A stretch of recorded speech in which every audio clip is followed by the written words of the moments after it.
Thank you for the very, very warm introduction. Thank you, as always, for the opportunity to be here at a JPPI gathering. I've really been privileged to take part in a number of JPPI conferences and other events during my time at the White House, and since becoming ambassador, as was mentioned, the first major policy address in Israel last year after I arrived at JPPI.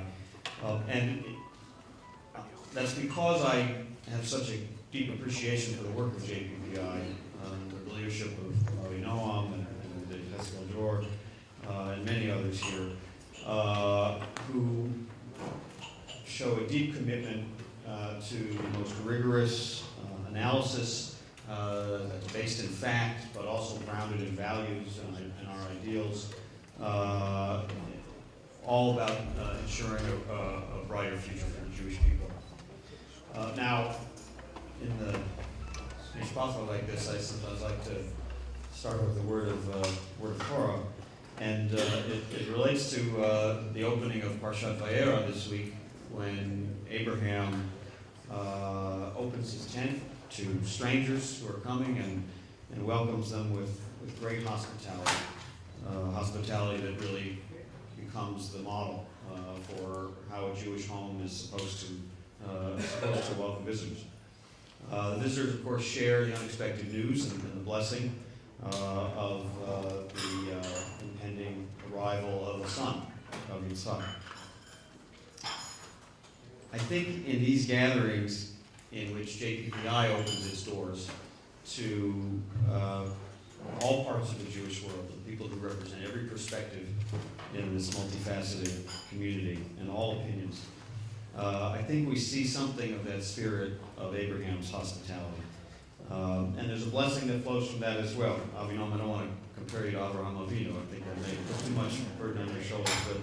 But the blessing that flows from that is a greater understanding, a shared vision of vitality for the Jewish people, and unity of purpose to achieve it.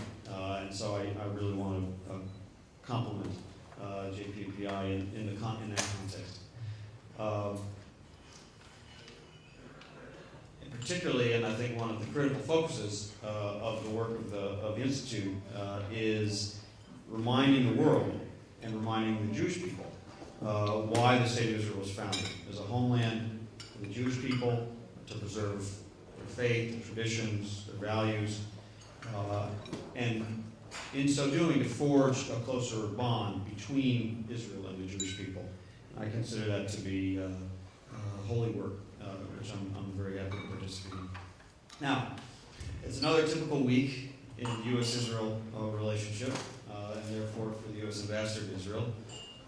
We hosted the chairman of the Joint Chiefs of Staff, General Martin Dempsey, this week for his second visit of this year, which included spending time with the over 1,400 American troops who are here right now, participating with their Israeli counterparts in a joint exercise to prepare for the possibility of the need to defend Israel from missile attacks. The SACIR, the Supreme Allied Commander of Europe, our European Command Commander, Admiral James Safrides, is also here, also taking part in that exercise. A prominent U.S. Senator is here, and I'll be leaving immediately from this podium to go join her for a day. There are developments in a already fascinating Israeli election campaign for the U.S. Embassy to analyze and report and try to understand and help our government understand. That's a typical week for the U.S. Ambassador. It's only Wednesday. It's the only reason I can't stay as long as I would like and participate more fully in the conference, but I know I'll benefit from hearing the reports and reading the transcripts. I also know that some of our important American participants, and I'm very happy to see many Americans here, but I know that some were not able to make it because of the storm, the historic storm, Hurricane Sandy. And I just want to take a moment here to express my personal and our the American people's profound appreciation for the many prayers and expressions of concern and sympathy and good wishes that have been shared by so many Israelis over this unbelievable storm. I sometimes feel that Israelis and Americans, when one of us is going through a trauma, we live through it together, and that's how I felt this week, that Israelis have been experiencing this trauma with us. It's a massive storm. It's not over. It's already taken from us some dozens of lives. It's going to cost billions of dollars and take many months or years to recover from. And it's been very painful to see the destruction of that's been wreaked at some of our iconic landmarks, the bridges and tunnels of New York City and the boardwalk of Atlantic City. So we have a lot of work ahead of us, and even some rough hours ahead of us as the storm continues in the Northeast. But make no mistake, we will recover and we will rebuild. Now, I am delighted to be back at JPPI and to address the significance of the triangular relationship between the Jewish people, the State of Israel, and the United States. It's a triangle that, as was mentioned, I know well. I've lived in that triangle most of my life and worked in it for many years as well. Many of you know my personal background, time spent in Israel as a young person, both as a child and as a student. Growing up in, it's really the heart of the American Jewish experience, synagogues, summer camps, travel to Israel, a very active life in the Jewish community, Washington, D.C., and its synagogues, institutions, and day schools. And over the last year, I've had the privilege of adding a new chapter to that history of serving as the U.S. Ambassador to Israel. And it's allowed me an opportunity to kind of reflect on the triangular relationship in a new way.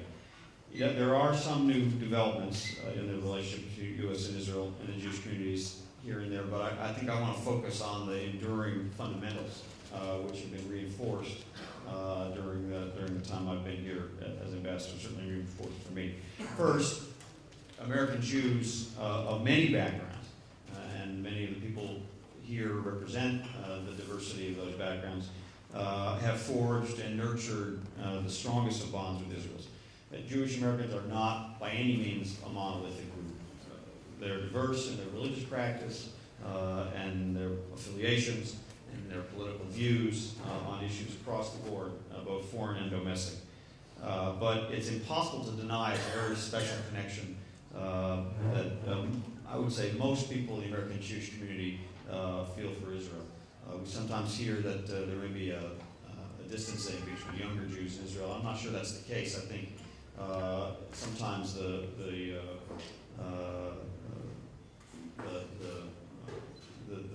intensity of the bond and the intensity of the care for Israel gives expression to people who are feeling positive, and at times people who are feeling that they would support something different. But I think all of that flows from the strong concern and bond and desire to see Israel succeed. Secondly, it's not only Jewish Americans, but Americans from all walks of life. They care deeply about Israel. And that enduring friendship and support for Zionism from American society really predates the founding of the State of Israel. My colleague, Ambassador Michael Oren, has written a wonderful book about the long American connection and experience with the Jewish people's connection with Israel. And President Woodrow Wilson, in March of 1919, long before the establishment of the state, expressed support for the Balfour Declaration, declaring that in Palestine shall be laid the foundations for a Jewish commonwealth. And of course, President Truman, who made the United States the first nation to recognize the Jewish state minutes after its proclamation. I, of course, in this role, meet with many Jewish organizations and groups who travel to Israel, but also many groups of non-Jewish Americans, students, tourists, Christian pilgrims, scientists, business people, military, members of our military, all of whom come here with a deep identification for Israel and the common values between Israel and the United States. Now, while time is one measure of the strength of that relationship, there's something intangible that goes deeper. And it really speaks, I think, to core values that Americans look at Israelis, at Israel, and see a country that they identify with, very much a country like our own, although smaller and although differently situated both historically and geopolitically. It's a country that, like America, has struggled to survive from its very founding, and not only succeeded, sometimes against all odds, but thrived. America and Israel are unique in the world in that our founding fathers and mothers made a conscious decision to leave the place of their birth in search of a better future. Obviously, in the case of Israel, that future was about rebuilding the ancient homeland of their ancestors. But that story of leaving one's place of origin and going to forge a new future somewhere else is something that really binds us. In Israel and in the United States, we both wanted to be free from fear and be part of something greater than ourselves. Both countries were established on the very premise that all people have a right to live and thrive and determine their own futures. These are unique bonds between Israel and America, and they form a foundation of our special relationship, and I think explain in significant measure why the relationship Israel has with the United States is unique, is unlike the relationship between Israel and any other country. Now, as an ambassador, of course, I'm committed to looking for always new ways to broaden and deepen that relationship. It's already uniquely close, but everything we do is about ensuring that Israel continues to thrive as a strong, secure, Jewish, democratic state here in the historic homeland of Jewish people. That commitment is fundamental American interest, and it's fundamentally consistent with the most important and enduring American values. Now, very prominent in the discussion between our governments, of course, are the common security threats that we face from Iran, from threat of global terrorism, and from regional instability. As is often said, but can never be repeated often enough, the United States has an unshakable commitment to Israel's security and, of course, to its right to defend itself. And our security relationship today is really the highest it's ever been, and the military and intelligence professionals who operationalize on a daily basis tell us that they have never seen this level of cooperation. As we meet here, as I mentioned earlier, the Israeli and U.S. military personnel are conducting the largest ever military exercise that addresses the real threats of missiles and our shared security interests and our shared technologies that we will use to defend Israel from those threats. U.S. funding for Israel's defense is stable, has been for many years, and I envision it remaining so for the foreseeable future. And we're finding new ways to partner together in missile defense, armor technologies, and ensuring that Israel has access to the most sophisticated American technologies, such as the F-35 Joint Strike Fighter, all part of our commitment to Israel maintaining its qualitative military edge in the Middle East. We'll continue, of course, to make these tangible examples of efforts on the ground that I mentioned are enhanced by a national American commitment to prevent Iran from developing nuclear weapons. The United States has backed those words by building a strong coalition and putting in place the toughest sanctions that any country has ever experienced that put serious pressure on the Iranian regime in the service of trying to convince them to end their nuclear program. And we're going to continue to make every effort to resolve that matter peacefully. It's a goal that Israel also shares, but have been very clear that all options remain on the table should the Iranian leadership choose the nuclear program over the needs of the Iranian people, the stability of the region, and the safety of the international community. We obviously also maintain a very rich and ongoing dialogue with our Israeli partners to address the range of challenges in this changing region that Major General T-Bone spoke about, the threats from Hezbollah in Lebanon and the missiles it possesses, the threats of instability in Syria, the threats of instability in Sinai, and the evolving relationship with Egypt and Israel, which of course must remain grounded in the peace treaty and both sides' commitment to the peace treaty between Israel and Egypt, the threat of Hamas and Gaza, and the threat of other terrorist organizations who would do harm to Israeli and American interests. That's a source of near constant dialogue at the highest levels of our government. I won't go into all the details, but it happens every single day. Now, there's another ongoing effort that is perhaps less attention-grabbing, less headline-grabbing than the security issues. It may not be accompanied by some of the same visuals of military hardware, but it's one that is equally important and deserves emphasis because of its centrality in preserving Israel as a Jewish state with international legitimacy. And that's the ongoing diplomatic work that's necessary to counter anti-Israel initiatives in international institutions, to counter the international campaign of delegitimization against Israel, and counter those who continue to deny the Holocaust and engage in other anti-Semitic practices. The United States works very closely with Israel. I have to say, somewhat to my regret, we have to do it on a daily basis, but we do it on a daily basis to partner with other members of the international community to oppose those resolutions, those investigations, those condemnations that seem to pop up in almost every international forum that are unfair and unbalanced and unreasonably single out Israel for criticism. Israel, unlike any other democratic country in the world, is constantly and really disproportionately challenged in international fora on issues that do nothing to advance a peaceful settlement between Israel and the Palestinians, but rather distract Israel and the Palestinians from the negotiating table and really are contained within them a more pernicious goal, which is delegitimization. Now, as to the Palestinian issue, of course, we firmly believe that a solution of two states for two peoples is the only solution, that it can only come about and be achieved through direct negotiations between the parties, and we oppose unilateral measures that undermine that trust and confidence, and so we'll continue to remain committed to that goal. But we've also created, back on the issue of fighting delegitimization, we've created a special envoy, an office of a special envoy, to monitor and combat anti-Semitism. And this official, it's been ably filled for the last 3 years by Hannah Rosenthal, is responsible for raising the profile of this insidious issue of anti-Semitism, which is related to the campaign of delegitimization, in order to press for change.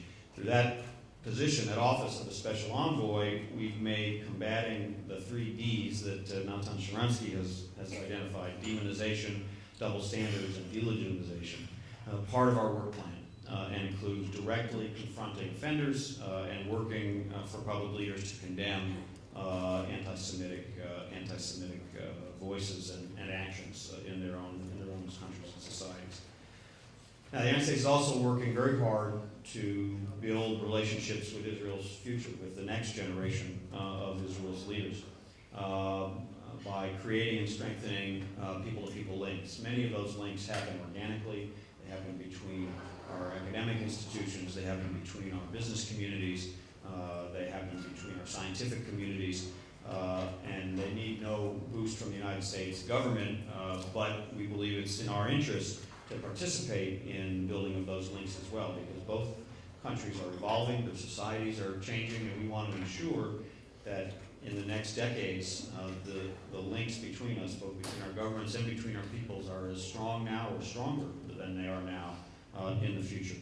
So we've opened educational opportunities at the university and postdoctoral level through the Fulbright program. Our embassy provides English language classes to hundreds of disadvantaged Israeli high school students each year to improve their chances of entering university and give them a very valuable job skill. And I've spent a lot of my time as ambassador traveling throughout the country, particularly trying to get out to communities in the periphery, getting to know the next generation of Israelis wherever they live, ensuring that they know the United States and understand our perspective, and making sure we hear them and understand their perspective as well. I think that's a critical part of the building and strengthening this relationship for the future. Now, I want to also not neglect, because this really is a comprehensive relationship between the United States and Israel, the trade and economic aspects of this relationship. Just last week, I was in Washington for our annual high-level economic dialogue, the Joint Economic Development Group. And those talks, which have traditionally been around understanding macroeconomic trends in each country and monitoring the aspects of the loan guarantee program, we worked hard to really try to upgrade them to the level of a more strategic economic dialogue that encompasses the full range of what goes on between our countries, between our two economies. And so we had special sessions that focused on increasing cooperation on cybersecurity, where there's expertise in both countries and a very, very strong need because of the growing threat of cyber terrorism and cyber crime. We focused on opportunities to work together to advance energy security. Part of that is driven by Israel's discovery of significant offshore natural gas reserves, which are being developed by American companies, or with the help of American companies, but also through working together on developing renewable and green technologies as well. So at this meeting, we really deepened the dialogue on both of those, pulling in through the U.S. Chamber of Commerce, our private sector as well, to participate in those dialogues. We'll have a delegation led by the U.S. Chamber of Commerce next week that will come specifically to focus on cyber and homeland security technologies, because that's a real growth area in this relationship. That was all in addition to signing an agreement by our Secretary of Treasury, Tim Geithner, and the Director General of the Finance Minister, Doron Cohen, to extend the loan guarantee agreement for 4 years until 2016 to ensure that Israel has access to the favorable lending terms in international markets. That's been an important part of the Israeli economic success story, even in the global downturn. Now, I've spoken today of the consistency of this triangular relationship, what remains fundamental and what doesn't change as the years go on. As we all know, in human life on Earth, in human relationships, nothing remains the same forever. Things do change, things move, things are shaped by events. But I think we can confidently predict with certainty that the United States is going to continue to stand steadfastly with Israel in defense of its security, its legitimacy, and its common values. And as I said, that flows from the U.S. interests that we identify in Israel's strength and vitality, and also the values that we share. Through the dialogue of JPPI and other events, I hope as a community we'll be able to continue to explore these historic times and how to ground our common approach to strengthening the Jewish future in a changing world. So I look forward very much to learning from the exchange that's going to take place here, and I thank you very much for the opportunity.